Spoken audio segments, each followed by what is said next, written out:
साल 1959, कड़ाके की सर्दी, बर्फ से ढकी यूरल पहाड़ियाँ और एक ऐसी रात जिसने इतिहास में एक रहस्य छोड़ दिया। ऐसा रहस्य जो आज तक कोई सुलझा नहीं पाया। सोवियत यूनियन के 9 अनुभवी हाइकर्स, जिनमें से अधिकतर इंजीनियरिंग स्टूडेंट्स थे, एक एडवेंचरस ट्रैक पर निकले थे ओटोरेटेन माउंटेन की ओर, जो रूस के सबसे खतरनाक इलाकों में से एक माना जाता है। इस पूरी एक्सपीडिशन को लीड कर रहे थे 23 साल के इगोर डायाटलॉव। सभी की उम्र 20 से 25 के बीच थी। उन्होंने टेंट लगाए, डायरी में अपनी जर्नी दर्ज की और तस्वीरों में सब कुछ कैद किया। सब कुछ बिल्कुल नॉर्मल चल रहा था, लेकिन 1 फरवरी के बाद सब कुछ अचानक खत्म हो गया।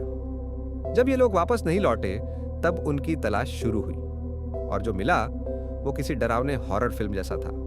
टेंट फटे हुए, शरीर टेढ़े मेढ़े हालत में बर्फ में दबे हुए, किसी की जीभ गायब, किसी के कपड़े फटे हुए और कहीं कहीं रेडिएशन के निशान। आज हम बात करेंगे डायटलॉव पास मिस्ट्री की, एक ऐसी सच्ची कहानी जिसने विज्ञान, लॉजिक और इंसान की सोच सबको चुनौती दी है।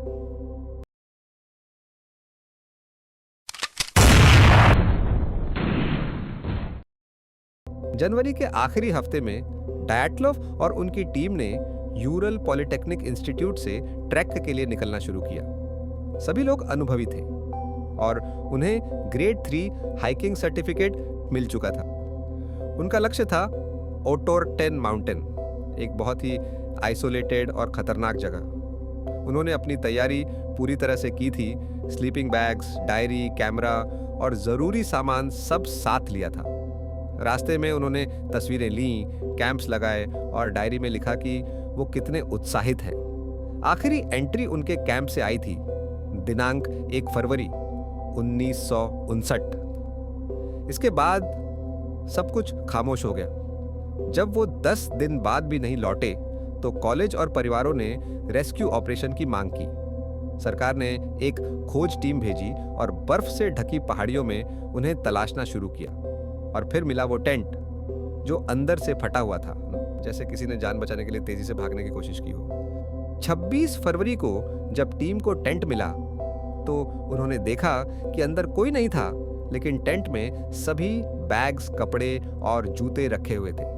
टेंट से लगभग 150 मीटर दूर एक पेड़ के नीचे 2 लाशें मिली, यूरी दोरोशेंको और जॉर्जी क्रिवोनिचेंको। दोनों सिर्फ अंडरवियर में थे और उनके हाथ और पैरों में जलने के निशान थे, जैसे उन्होंने आग जलाने की कोशिश की हो। कुछ और दूर जाने पर और 3 लाशें मिली, इगोर डायटलॉव, जिनाइदा और रस्टेम की। ये सब अलग अलग दिशाओं में मिले, जैसे ये टेंट की तरफ लौटने की कोशिश कर रहे हों। लेकिन सबसे ज्यादा डरावनी बात तब सामने आई जब 2 महीने बाद बाकी 4 लाशें मिली, गहरी बर्फ में दबे हुए। लुडमिला की लाश में सबसे ज्यादा अजीब बात यह थी कि उसकी जीभ गायब थी, आंखें नहीं थीं और उसके कपड़ों में रेडिएशन का स्तर बहुत ज्यादा था।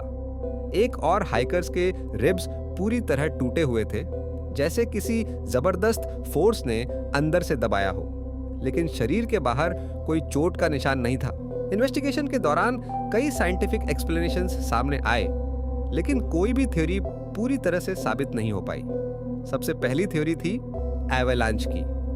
कहा गया कि बर्फ की भारी चट्टान उनके टेंट पर गिरी और उन्होंने पैनिक में भागने की कोशिश की। लेकिन सवाल उठता है, अगर एवलांच होती तो पूरे टेंट को बर्फ में दब जाना चाहिए था और फुटप्रिंट्स इतनी साफ कैसे होती। दूसरी थ्योरी थी हाइपोथर्मिया। कहा गया कि एक्सट्रीम कोल्ड की वजह से उन्होंने कपड़े उतार दिए, एक साइकोलॉजिकल इफेक्ट के कारण। पर क्या हाइपोथर्मिया से किसी की रिब्स टूट सकती है और रेडिएशन कहां से आया? कुछ रिसर्चर्स ने कहा कि सोवियत यूनियन उस इलाके में सीक्रेट मिलिट्री मिसाइल टेस्ट कर रहा था और हाइकर्स उस टेस्ट का शिकार बन गए। उस समय यूएसआर के बहुत से रिकॉर्ड्स क्लासिफाइड थे, जिससे शक और बढ़ गया। सबसे वियर्ड थ्योरी थी इंफ्रासाउंड थ्योरी। एक रिसर्चर ने दावा किया कि हवाओं की तीव्र गति से लो फ्रीक्वेंसी साउंड पैदा हुई, जिससे हाइकर्स में पैनिक फैला और उन्होंने बिना सोचे समझे टेंट छोड़ दिया। लेकिन ये साउंड ड्रिप्स कैसे तोड़ सकती है? रेडिएशन कैसे एक्सप्लेन होगा? ऐसे जैसे थ्योरीज कमजोर पड़ती गईं, लोगों का ध्यान पैरानॉर्मल और एलियन थ्योरीज की तरफ गया। कुछ चश्मदीदों ने बताया कि उन्होंने उसी रात आसमान में नारंगी रोशनी देखी थी, कुछ तेज लाइट बॉल्स जो पहाड़ों की ओर जा रही थी। कुछ लोगों ने कहा कि हाइकर्स ने शायद किसी एक्स्ट्रा टेरेस्ट्रियल एंटिटी से कांटेक्ट किया या उनकी मौजूदगी में कोई इंटरैक्शन हुआ। साइबेरिया के लोक कथाओं में उस जगह को डेथ माउंटेन कहा जाता है। वहां के मूल निवासी मानसी ट्राइब उस जगह को हमेशा टैबू मानते रहे हैं। उनका मानना है कि वहां कोई सेक्रेड फोर्स मौजूद है। क्या हाइकर्स ने कोई सुपरनैचुरल शक्ति को डिस्टर्ब कर दिया, या कोई गवर्नमेंट एक्सपेरिमेंट इतना खतरनाक था कि उसे छुपाने के लिए पूरे केस को दबा दिया गया? ये सवाल आज भी इंटरनेट, रेडिट और डॉक्यूमेंटरीज में घूमते हैं। जब केस की इन्वेस्टिगेशन शुरू हुई तो यूएसएसआर की गवर्नमेंट ने इस पूरे मामले को जल्द से जल्द बंद करने की कोशिश की। कुछ रिपोर्ट्स को टॉप सीक्रेट घोषित कर दिया गया। पुलिस रिपोर्ट्स में कॉन्ट्रडिक्शंस थे। ऐसा लग रहा था जैसे किसी चीज को जानबूझकर छुपाया जा रहा हो। इन्वेस्टिगेटर्स ने उस समय कहा कि हाइकर्स की मौत अननोन कंपेलिंग फोर्स से हुई, पर यह फोर्स क्या थी कभी बताया नहीं गया। साल 2019 में रशियन अथॉरिटीज ने केस दोबारा खोला, लेकिन उन्होंने फिर से वही कंक्लूजन दिया, एवलांच। इस बार इंटरनेशनल रिसर्चर्स ने इस बात पर सवाल उठाए और नए सिमुलेशन मॉडल्स चलाए। कुछ एक्सपर्ट्स अब मानते हैं कि ये एक रेयर स्नो स्लाइड घटना हो सकती है, लेकिन आज भी कोई फाइनल आंसर नहीं है और केस की क्लासिफाइड फाइल्स अब भी पूरी तरह पब्लिक नहीं हुई हैं। डैटलॉफ पास मिस्ट्री आज भी साइंटिफिक, पैरानॉर्मल और साइकोलॉजिकल कम्युनिटीज के लिए एक पजल बना हुआ है। 9 जिंदगियां जो हंसी खुशी एक एडवेंचर पर निकली थीं, बर्फ में ऐसे खत्म हो गईं जैसे किसी हॉरर कहानी का हिस्सा हो। आज भी उस जगह पर प्लैक्स लगे हैं उन हाइकर्स की याद में, लेकिन क्या हम कभी जान पाएंगे कि उस रात वहां क्या हुआ था?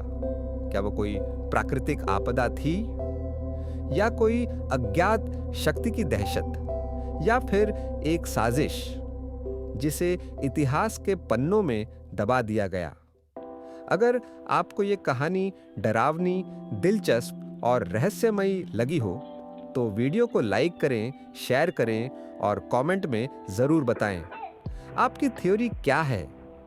क्या सच में एलियंस थे या ये सिर्फ नेचर का खौफनाक खेल? मिलते हैं अगले रहस्यमयी एपिसोड में, जहां हम फिर से खोलेंगे सच्चाई की वो परतें जो समय और डर के साथ छुपा दी गई हैं।